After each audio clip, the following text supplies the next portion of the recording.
Okay. Welcome to another Wednesday evening with your girl, Martisha Sherman, the unapologetic therapist, here to therapize individuals' lives. Yeah. I'm here to unapologetically therapize individuals, is what I've been told. So, today did not go without the glitch that I don't know. I'm starting off right now. If you're having problems with Google Chrome, we need to band together and let them know that if you want us to continue to use the services, y'all need to fix these glitches because every time when I get on here, there's a glitch. It needs to and shut down. Okay, I don't know who owns Google, but I know Google is a part of a couple of things that are going on, AI, all this other stuff. But your girl is at a point where I'm like, okay, I guess they're mad because I'm telling people to stop Googleizing themselves and going on Google to find out what is going on with them mentally because Google is really cutting up right now. We're already in April. I would assume that you would have done all that in January, February. But come on, Google. Can you stop glitching and shutting people down? I really like it. I'm gonna have faith that we're gonna make some changes about this and before you change my mind. I was trying to use my Siri and use Siri for that, but of course, StreamYard says no Siri. I have to use Fox or Google. So I may have to jump back into my Fox instead of Google. But welcome to an amazing Wednesday. We have a lot to uncover, we have a lot to unpack. We're going to take our time with this topic because, again, faith and the mind, bringing spirituality and mental health together for a clear understanding that mental health did start in the Bible. I want to take my time with this. I want to take my time and I really want to be able to give you a better definition and give you clear exposure to how the Bible and mental health coincide with each other. We call it collaborations. Actually, it started before then. But let me break this down. There is a mandate for us in the Black and Brown culture. There is a mandate for us.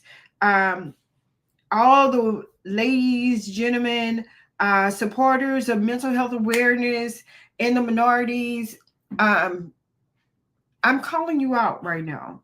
I stand before you. Actually, I come before you here on this podcast with a sense of urgency and passion as we gather together every Wednesday that I can, that's possible, that we gather together to address the critical issues that are affecting us in the community, the Black and Brown community, and that is mental health. I'm going to bring up some topics and, we're going to get into those things. Of course, we're talking about faith and the mind, but mental health disparities among minorities are pressing concern, and they're concerning me as well as others who are in this industry, and we cannot ignore it any longer. And I don't want you to ignore it any longer. The stigma, the lack of resources, the systematic barriers that have created a crisis that demands our attention and action. There is so much stuff that demands our attention and our action. You don't even have to be in mental health. You could be a doctor, a lawyer, or anything. Mental health demands our actions because doctors are getting burnt out, lawyers are getting burnt out.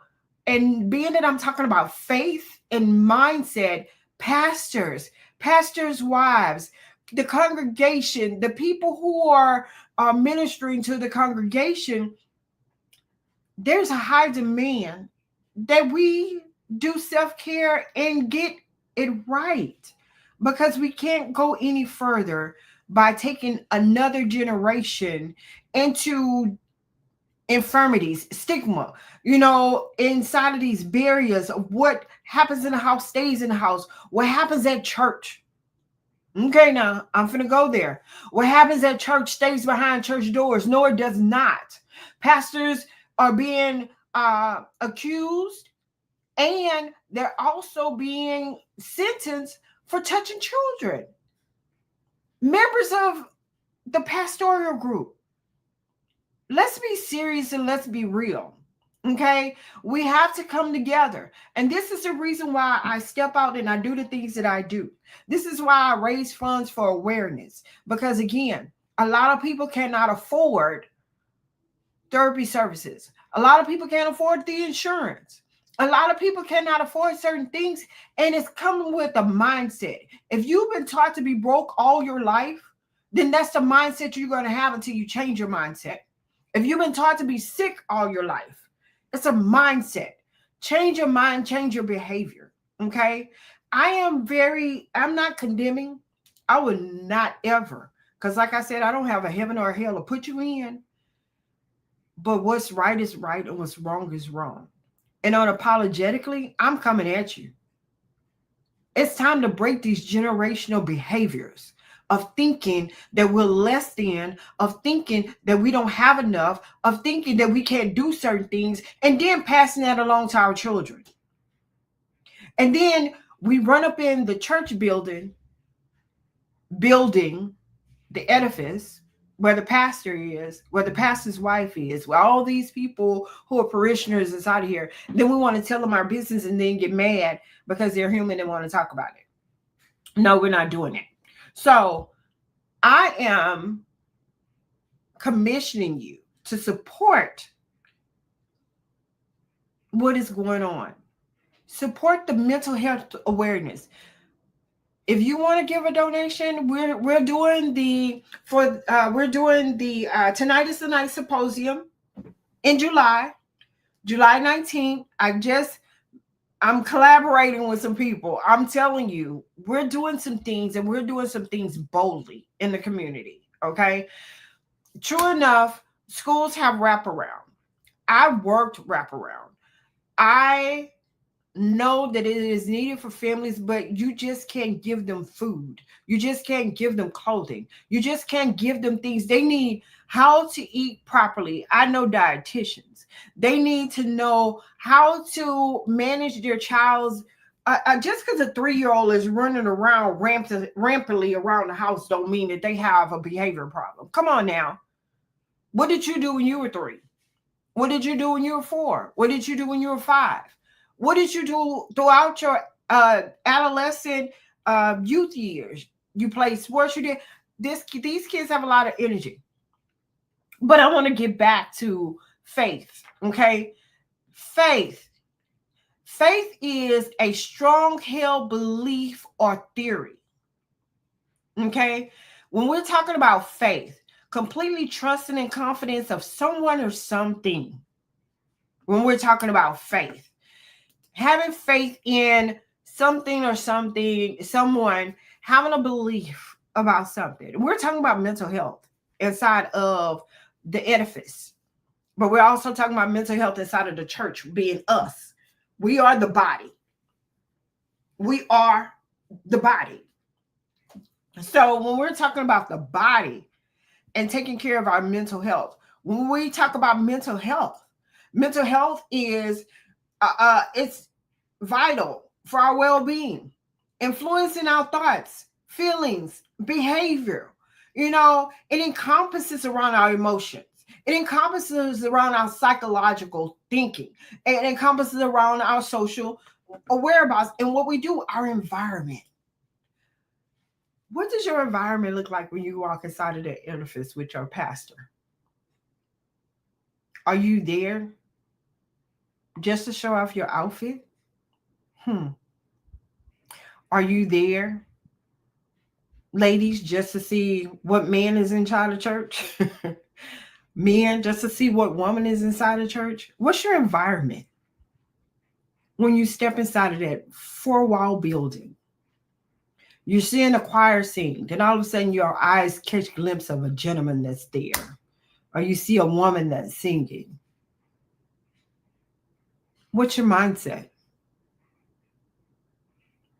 What is actually going through your mind? I remember sitting inside a church, and I'm being honest, there are times I've sat inside a church and wondered what I was going to cook next. Because I felt like God didn't hear me. I felt like God wasn't listening. I felt these things that I was growing throughout raising my children and being inside a marriage that taught me a lot. Thank you, sir, for teaching me. You taught me a great deal. For those who know who that person is, I don't want to give him any type of recognition.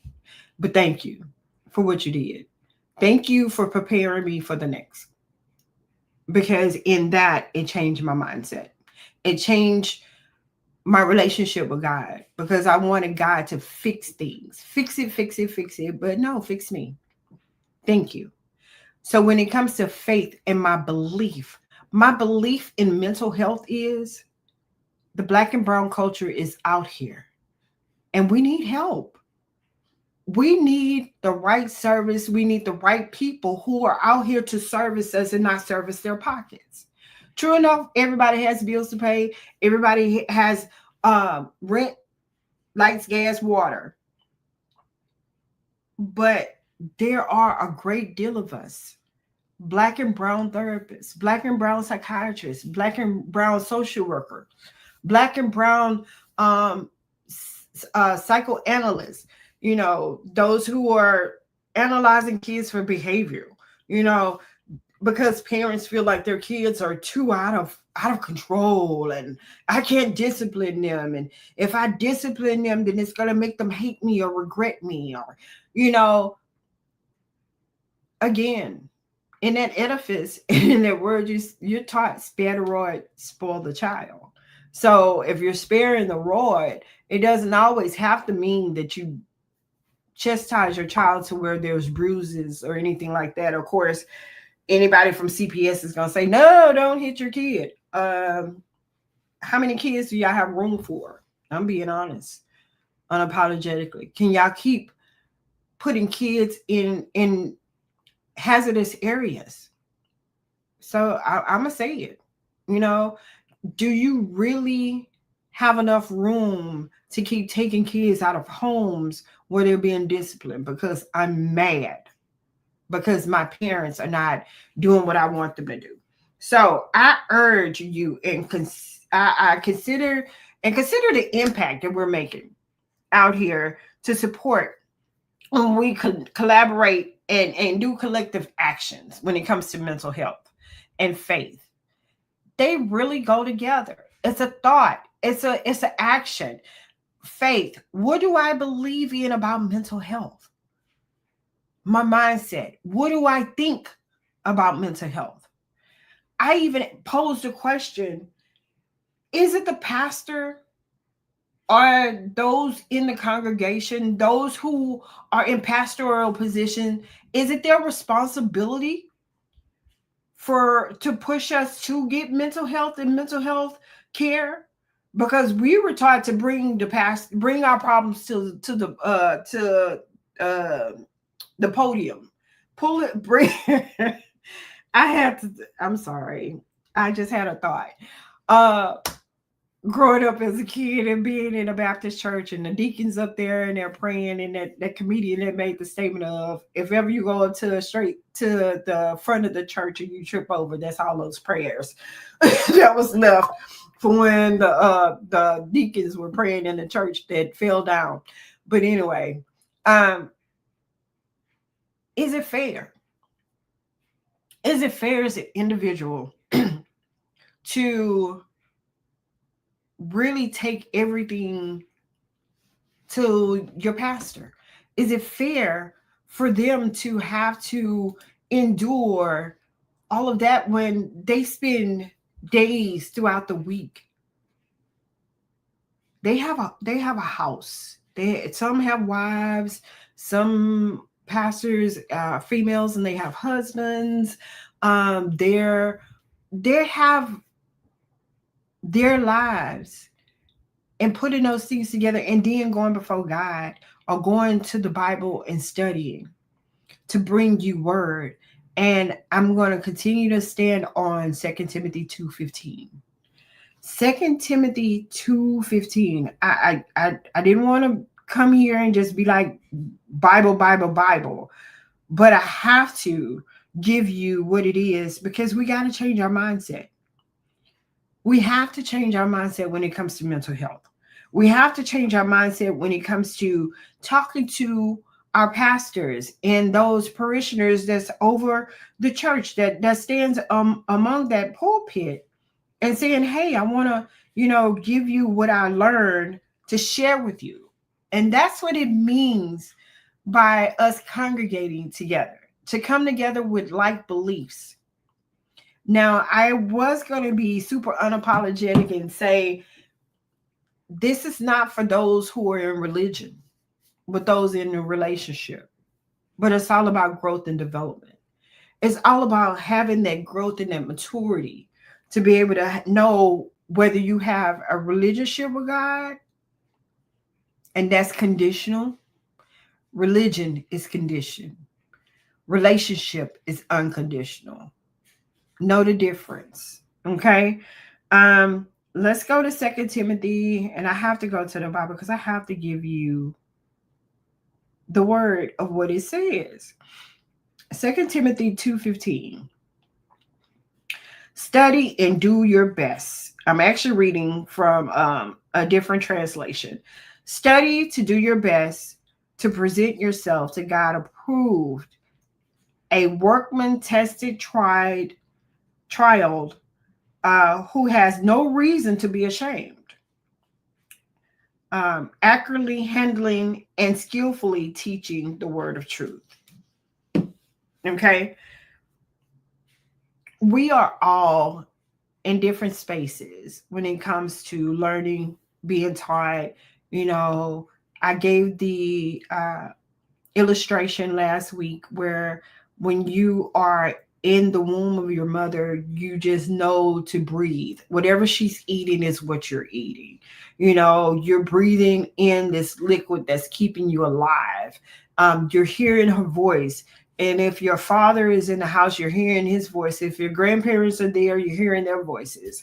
But when you come out of that birth canal, you start living a life of learning on a day-to-day constant basis. Because if that was the case, we would all still be infants instead of growing up, because you have life onto death, which is death of only your flesh, because we are spiritual beings possessing a body. So let's go back to faith and mindset. What do you believe? What is your belief? Do you believe that it's okay to run to your friends and family when you're feeling depressed, sad,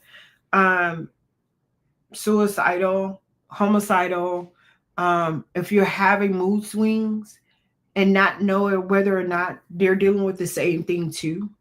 I got asked a question this week, and it was asked, is mental health hereditary? In some cases it is. In some cases it's not.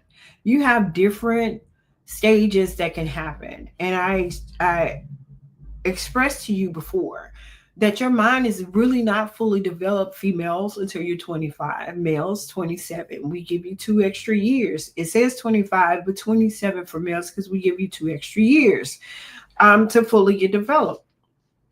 And your mind is constantly growing, and it's constantly gathering things that you're seeing in your environment, through your eye canal, through your ear gates, through your, in your mind. So when it comes to faith, I have to continue to ask, when it comes to your mental health, what do you believe? What do you think mental health really is? When it comes to spirituality and mental health, is mental health is having a disorder a spiritual thing? Let's talk about that. Is it a spiritual thing? When we look inside of the Bible, when we go back to, again, I did a teaching on Genesis. When, because I have clients who ask, and I will indulge because, again, I am ordained, I'm a teacher with the prophetic anointing. I say that because at times when God tells me what to do or when the Spirit leads, I address whatever's going on. But what I want to tell you is I was asked a question, is it spiritual or is it behavioral? Two different questions. Spiritual, behavioral. Depends on the situation. It can be spiritual and it also can be behavioral.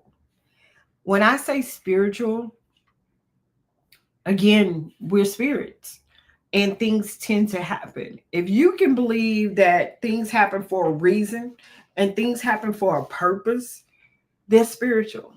But when you're out here acting up and doing things that you're not supposed to be doing, and you know that you're not supposed to be doing those things, those are behavioral.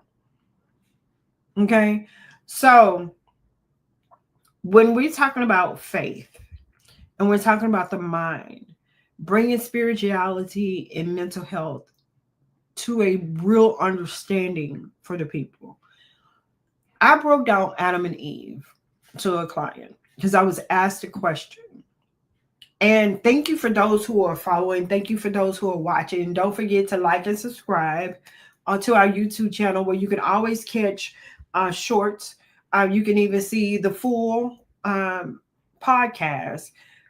But you can also catch things on Facebook Live as long as they keep it on there. We're getting ready to move to a different platform.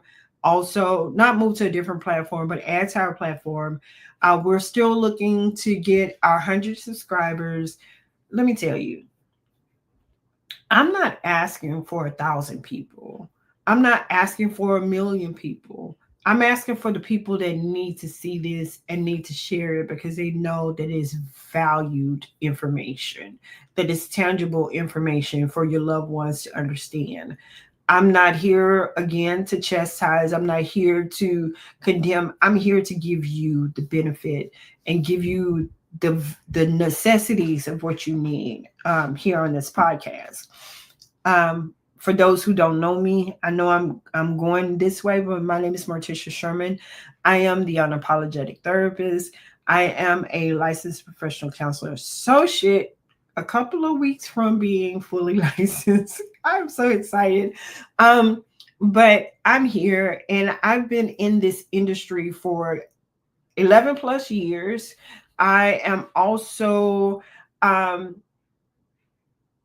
I attempted suicide a couple of times, once as a teenager and once as an adult. So I'm just giving you transparency. I like to really give you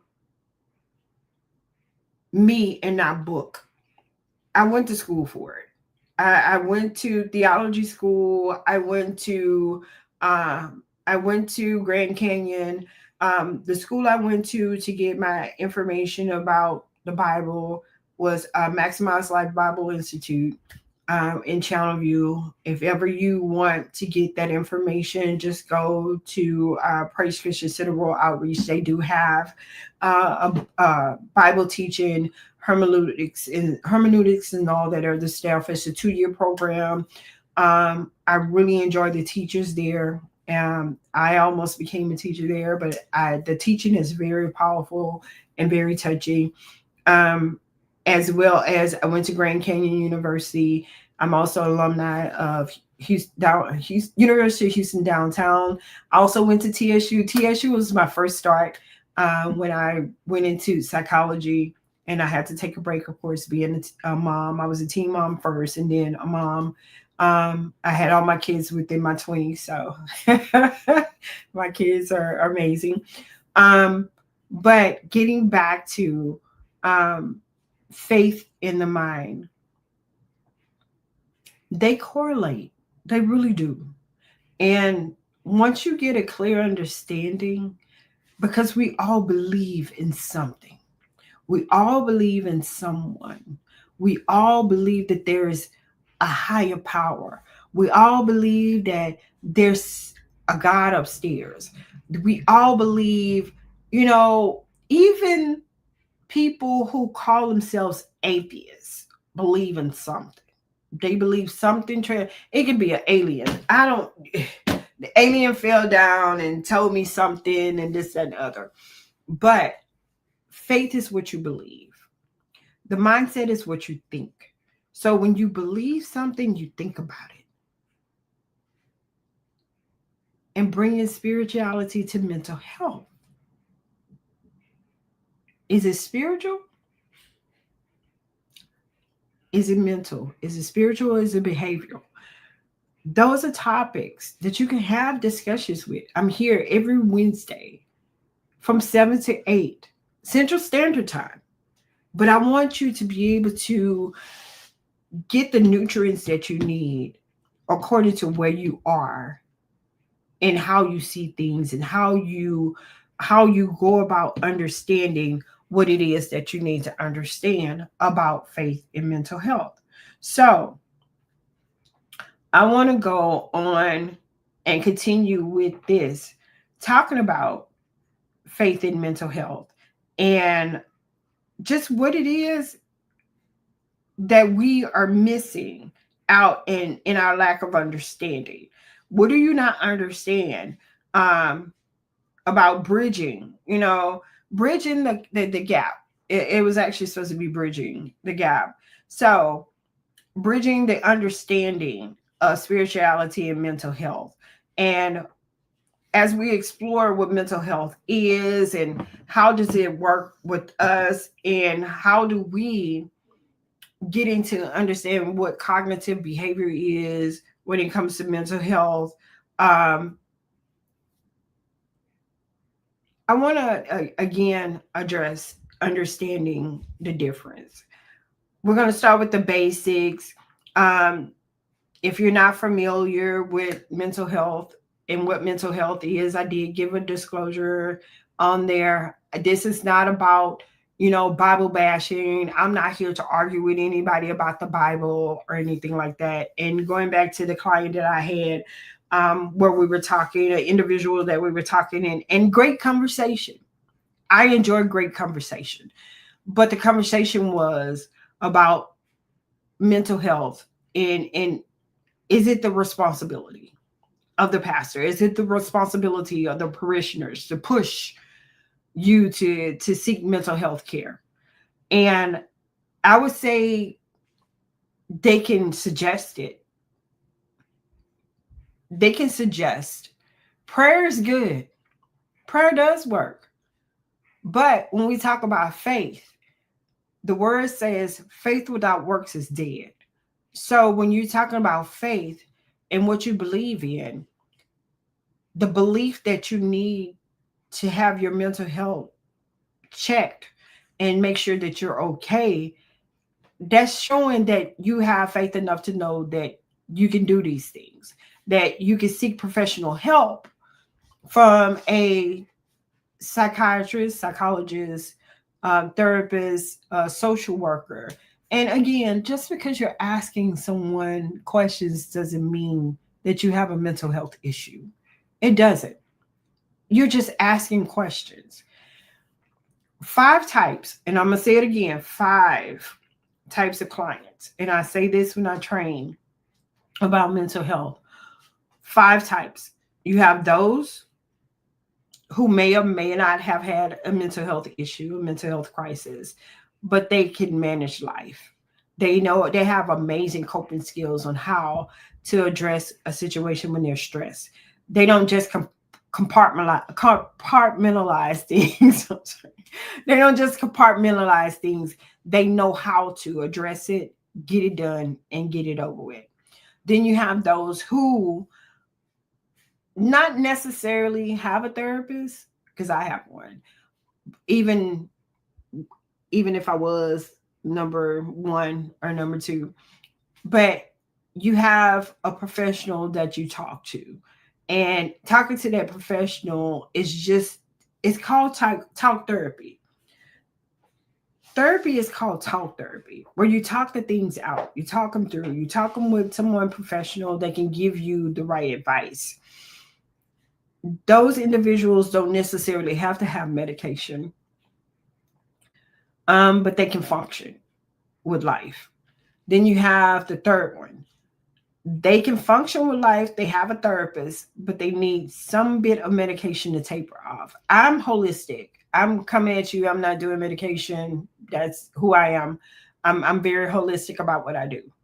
But if there's a need for medication, I know how to refer you. I'm not getting my DEA number, not at all. I'm not doing it. Even once I finish with my PhD program, I'm not doing PhD at all. But then you have those who have medication, who need some form of maintenance every so often. They may or may not have to go inside of a facility like NPC, um, um, HCPC, Bentab, or anything like that. They may need to go or may not need to go just for a couple of days to get an adjustment. But then you have those who are not able to manage and maintain the hallucination, the ideations, um, the depression, the social withdrawing, just those things. And they have to go inside of a facility to get the medication that they need. Some people get on medication and can't get off of it. Some people get on medication and can taper themselves off of it. But you want to have the right information before you do so. So those are the five that I have seen so far in my 11 plus years of working in the mental health industry. Um, when we talk about cognitive behavior therapy, it's a thought. Just when you hear somebody say cognitive behavior therapy, they're talking about the mind. Okay, that's all they're talking about, the thoughts. They're talking about the mind. Cognitive behavior therapy, and when it and again, just think about it. Faith. When you walk inside of that edifice, you as a church, you are walking in with faith to believe that when you get there, things are going to change. But how about starting with your mindset, changing that first? Changing your mindset of thinking that the pastor has all the answers for you. Changing your mindset to believe that those who are working in that edifice, they can do their part. Their part is to pray you through it, talk you through it, and get you in the right area, get you to the right people. Because again, if they're not a doctor and you're not needing heart surgery, then why would you go to them to perform heart surgery on you? They can't do that. They can do spiritual heart surgery on you. They can. They can pray, give you scriptures to back up what they're saying, I hope, and give you vital information to help you see life differently. For my teens and my adolescents, for parents who have teens and adolescents, there's a great demand. There's a great beckoning. There's an urgency. There's a passion. There's things going on with kids who are out here feeling like, I need to show myself. I need to show who I am and how bad I am and this, that, and the other. And as parents, having the faith that they won't do that, we still have to lead them with structure. We still have to guide them correctly in that. So, going back to the conversation, I broke down, like I said, I broke down Adam and Eve in the conversation that I was having. And in that conversation about Adam and Eve, and I said, okay, the question was, when God created heaven and earth, And when he created the heaven and earth, he said that this was good, but it was still empty. He didn't see himself there. So when he needed to see himself there was when Adam was created. So if you listen to the name Adam, catch it, Adam. Throughout the whole Bible book, you hear I am. So Adam. So all he did was subtract the am and put the I there. But in that, Adam had so much fun in heaven with the angels and whatnot. So he had to create Eve to give Adam a companion, somebody to talk to here on this earth. And Eve, he went to sleep. We don't know if he went to sleep at night and woke up in the daytime, or if he went to sleep in the daytime and woke up at night and called her Eve. But that's neither here nor there. Like I said, I'm not here to argue about the Bible, but I'm talking about mental health when it comes to faith and knowing that mental health really started in the Bible. When you had Eve seeing the serpent and Adam saying Eve told him, and the voices. Hearing the voice of God is the greatest thing that you can hear, but when you're hearing other voices out there, what are you hearing? So people call it personality disorder. How many personalities are you hearing at that time? Then you had Cain and Abel. Cain and Abel, brother killing brother. And in the word, it says that the ground spilled out blood and it called out the brother's name because he murdered. Homicidal ideation. I'm going to break this thing down for you to understand. Homicidal ideation. Then you had the fact of depression. The brother being depressed about what had happened. So he ran away and this, that, and the other, and had to go away. You could see how people conquered these things that are out here for mental health. You saw, the father hearing Abraham, wanting to harm his son, but he only wanted to harm his son out of obedience. But again, the son came to him and was like, Dad, what are you thinking? What is going on in your mind? Not feeling perfect, not feeling good enough. You had that with Abraham's wife. She was not feeling good enough. She was not feeling perfect. That's a mental health issue. People tend to feel like they're not good enough. That's a matter of the mindset. So when I'm talking about faith, I'm giving you things from the Bible, but I want to give you those things so you can change your mindset. I want to show you those things that are there and how these individuals were able to change their mindset and see things differently after they reassess the situation. Okay. I have to let you know that unfortunately, mental health issues are sometimes seen as lack of faith, or sometimes are something that you can't resolve solely through prayer. Is that factual? People believe that. People believe that many times that, mental health issues are sometimes seen as lack of faith. Oh, they don't believe God enough. They don't believe God that they can be healed. They don't believe God can change things. Or they don't believe the universe can answer those things. They don't believe that this can be changed by believing things in the universe. Or your chakra is off. Or, your Zen is off. You're not finding the right Zen place in your home. And, why are you thinking this? And what is this going on?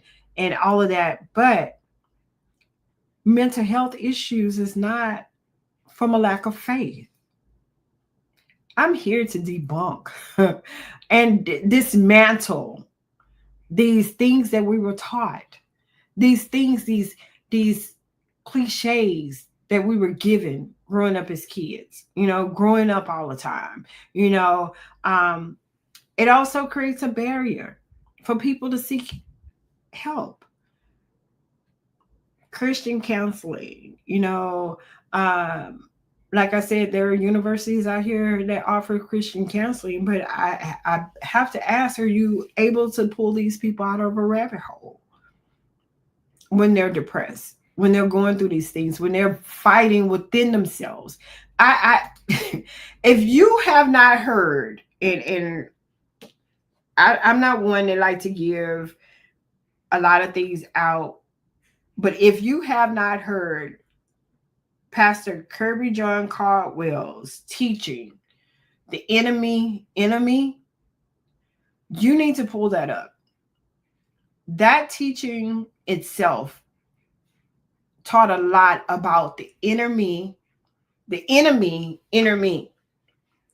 And we are our own worst enemies. We are. We are our own worst enemies. We would say things about ourselves that are not true. We would say things towards ourselves, to others, because we want them to believe we want them to believe that that's what it is about us. I've had plenty of challenges with people, individuals, people coming at me. And I said, if you come for me, I'm going to arrive. So you need to come with facts. Because my life, I can tell you what it is and what it ain't. I also believe in healthy competition, because in the mental health world, anxiety does bring out the best in people. But the scripture also says, don't be anxious for anything, but give thanks. Faith and mental health. Bridging spirituality and mental health. It's there. They work together. It's been throughout the Bible of how they work together. I'm not here to teach on Bible, but I'm giving you the information to let you know mental health started in that 66 book,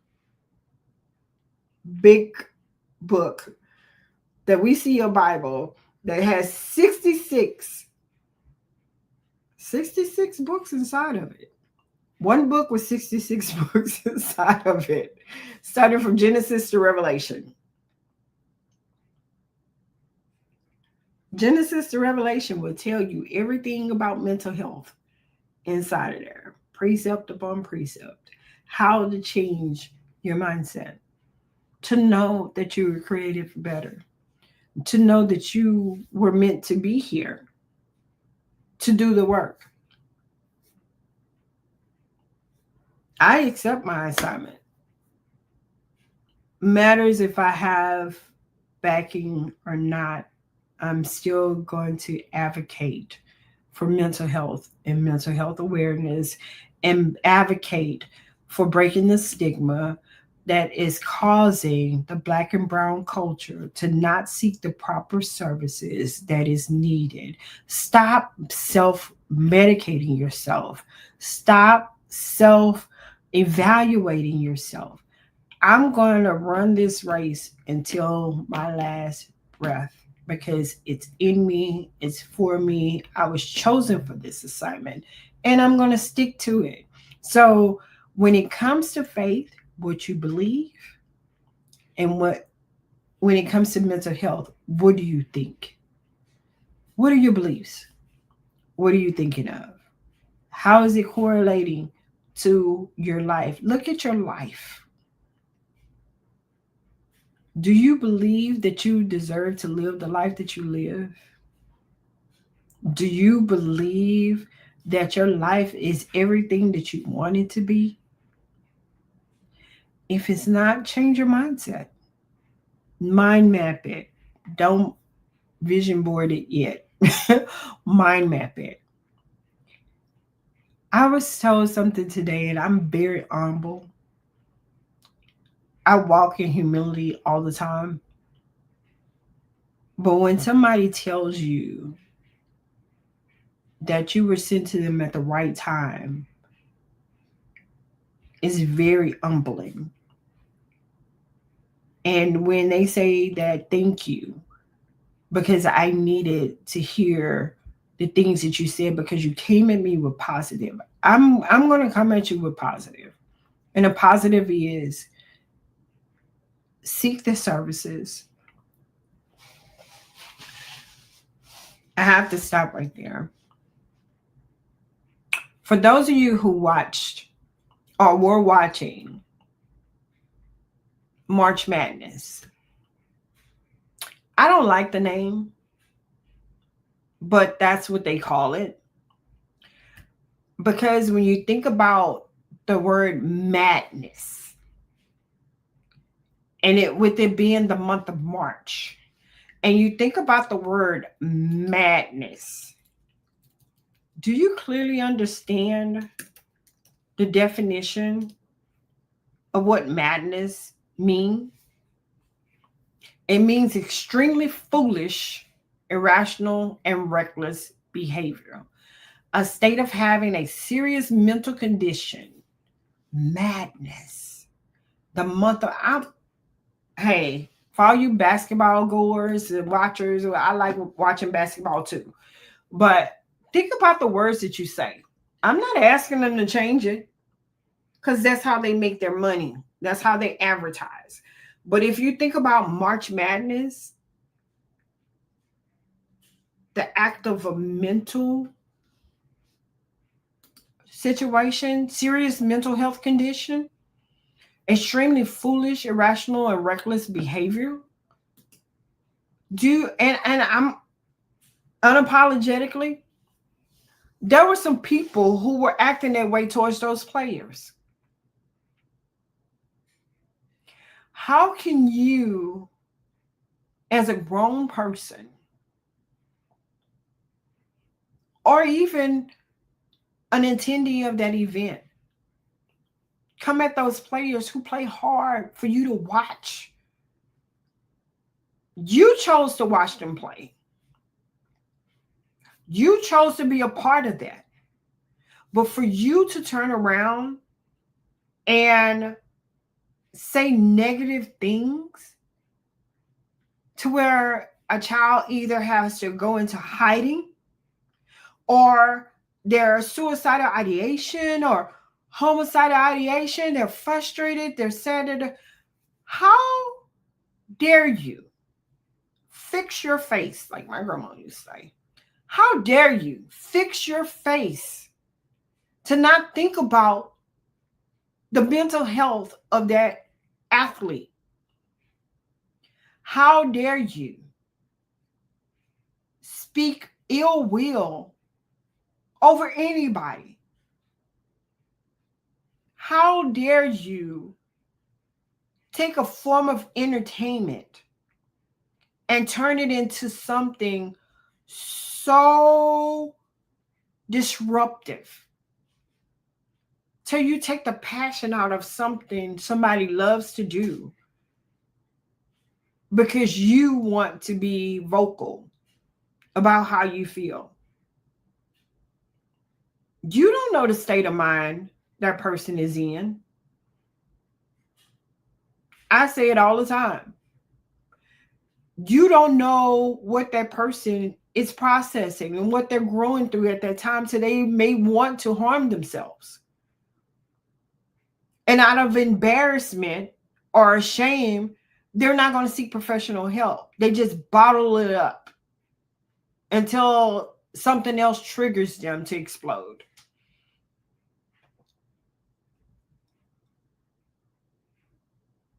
NCAA, I have nothing against you calling this March Madness. It's been called March Madness for years. Hey, that's what you call it, a state of frenzy and chaotic activity. March is the month of extreme foolishness. Oh my goodness. Irrational and reckless behavior and a state of frenzy or chaotic activity in a state of having a serious mental health condition, come at me. Come on for me. Because yeah,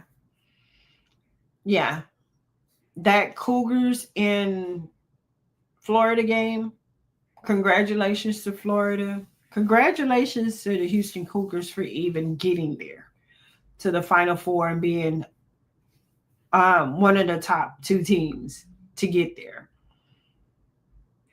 But in somebody's madness and irrational, reckless behavior, decide that they want to be vocal about what somebody else. You right. You have freedom of speech. You do. You do have freedom. You can freely speak the way you want to speak, and individuals have freely right to listen. But to those young men who were there playing their heart out, who were there playing this game of basketball, something that they grew up doing, loved doing, has always done, to that capacity that you will put your vocal cord with words, harmful words,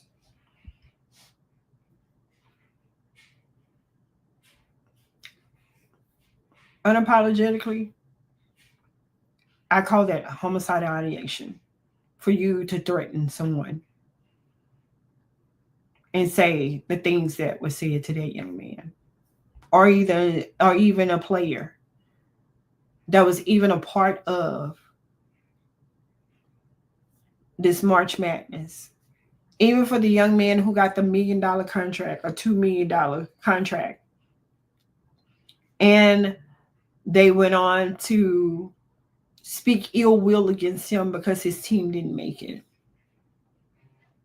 On to the time where we have this thing that's going on with the March Madness.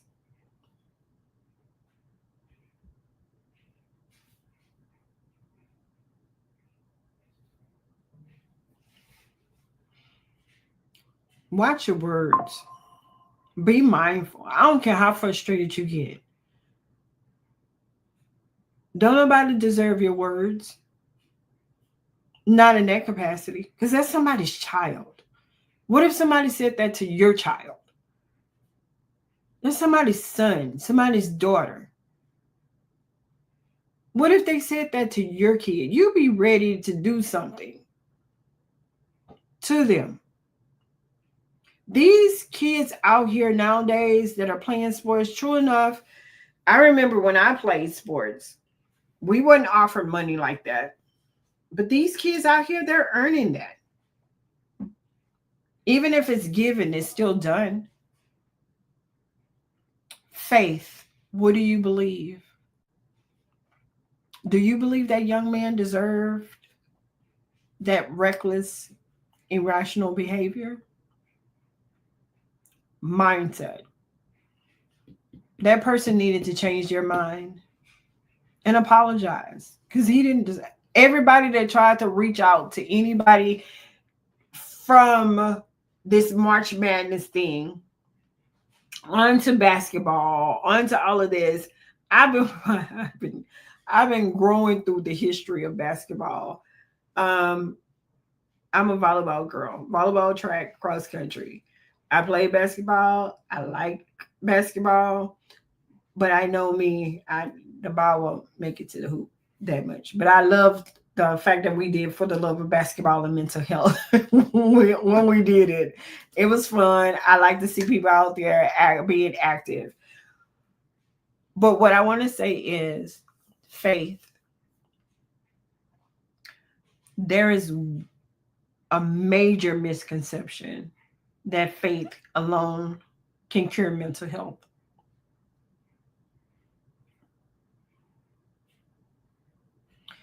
Let's pull together as a community and get the right understanding, the right awareness, the right everything that we need to know.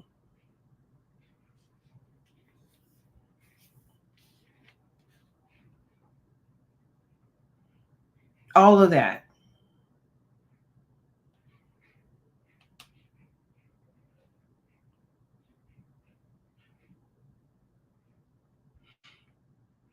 Okay. Tonight has been a great night. We're going to continue to unpack faith and mind, bringing spirituality and mental health, bridging spirituality and mental health, because we all believe in something. We all think a certain way. I don't think like you think. You shouldn't think the way that I think, because if we did, this world would be just on our thoughts. And we all be thinking the same thing. That's why I tell people don't put me in a box, because my head is not shaped like a box.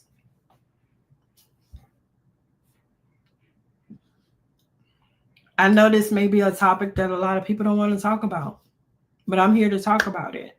I'm going to continue to talk about it. Faith in the mind, your beliefs and your thoughts.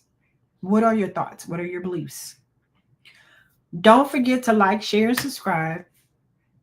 I may have some replays for next Wednesday. Depends. I got some things going on, getting ready to do some things in the mental health community. If you're not, or if you have not done before, there is a mental health walk. It's called NAMI. They're doing their walk. I think it's May 1st.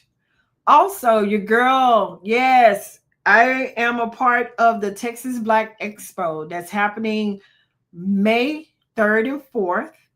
I will be there to promote my business, to promote me as a therapist. And be on the lookout. Like, share, subscribe. Go to all of my social media platforms. I will be, and being that I'm here, well, actually, I'm going to be here next Wednesday. I am gifting. I'm gifting next Wednesday, but you have to attend. Many didn't come in when I was gifting away a session in February when I was showing love.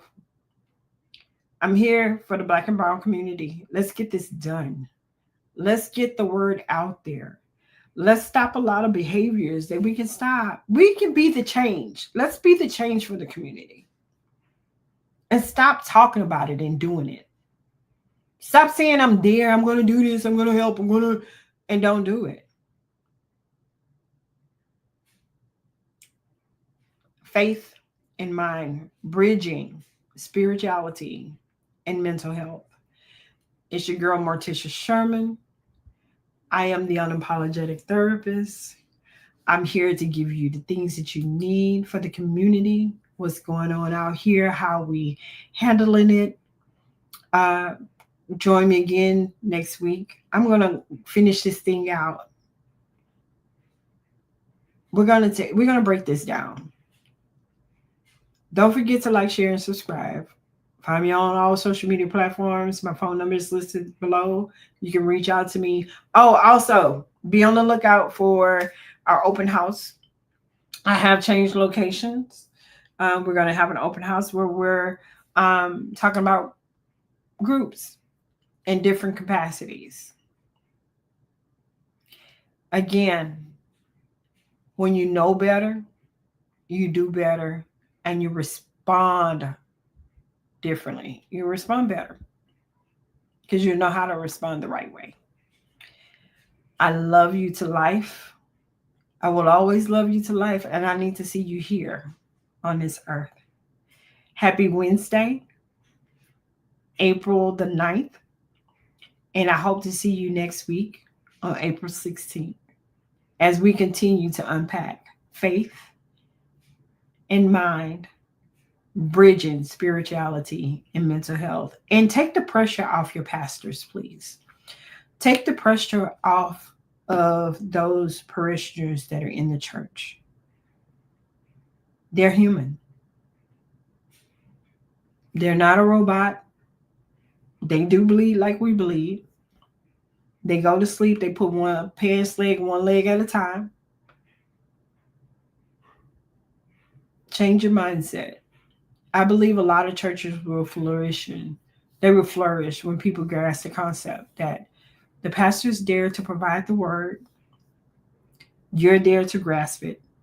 Write your notes down. Go chew on it, according to 2 Timothy 2:15. And then according to Romans 8, renew your mind. Daily, renew your mind. I'll see you next Wednesday. It's your girl, Morticia Sherman, the unapologetic therapist. I love you to life, and ain't nothing you can do about it.